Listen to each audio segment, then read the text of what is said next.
आमे स्पष्ट भावे कहूँ ओडिशार स्वार्थ पई शेष बिंदु पर्यंत जहा जहा करिवार थिबो आम सरकार ताहा करिवे।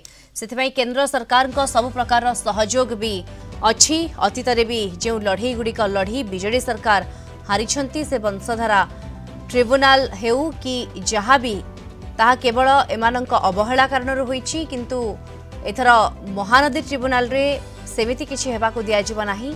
अंततः अतीतर पुनरावृत्ति ए सरकार रे हेबो नाही।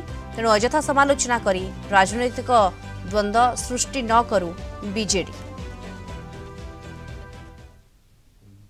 अतीत को समालोचना करी कथा को एड़े जावा भाया सरकार ये सरकार नुहंती।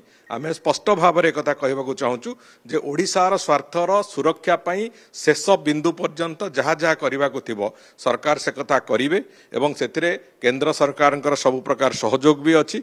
आम आशा करुचु जो अतीत भी जो लड़ई गुड़िक लड़िकी एम हारी से वंशधारा ट्रिब्यूनाल हो कि जो जो जगार अतीत से बाबू मैंने हारी जे केवल अवहेला कारण हारी राज्य सरकार अवहेला कारण आम हारीचे एथिरे किंतु महानदी ट्रिब्यूनाल से भाया कौन कथा हवा दिज्व ना। ओडिशार स्वार्थर सुरक्षा जहाँ जहाँ दिग दरकार अच्छी से आम संपूर्ण जागतियार अच्छु एवं ताकू जमती ओडिशार स्वार्थर सुरक्षा हम आम से कथा देखू।